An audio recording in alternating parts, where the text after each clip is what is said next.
Practicing the presence of God is a phrase you might have heard, and throughout the church history, we see many different leaders describing this process in different ways. Paul, the apostle, wrote about prayer without ceasing. That's one way to say it. Which doesn't necessarily mean you're talking all the time, because prayer happens in your mind and your spirit, not always just with spoken words. St. John of the Cross describes this practicing of God's presence as silent love. He urges us to remain in loving attention to God. Madame Guyon talked about a continuous inner act of abiding. Quakers talked about centering down. The Jesuit priest Jean-Pierre de Cassot spoke of the sacrament of the present moment.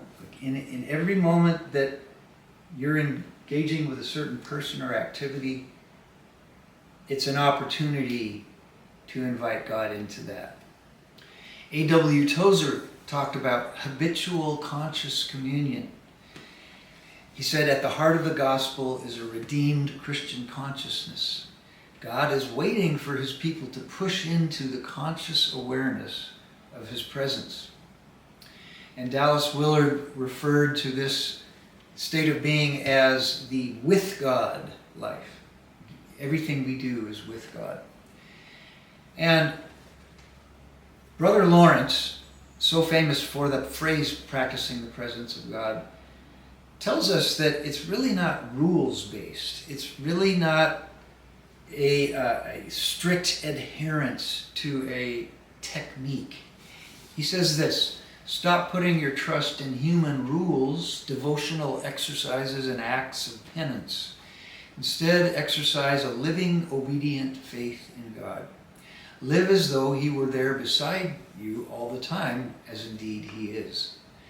Seek to do what he wants, and when he commands it, make his command your joy and chief pleasure.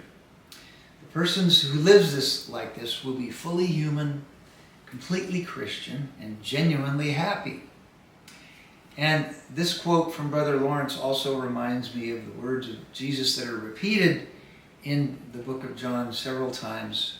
If you do what I do, you will experience my presence. I will make my home in you more and more as you do what I tell you to do. And the biggest part of that is loving people.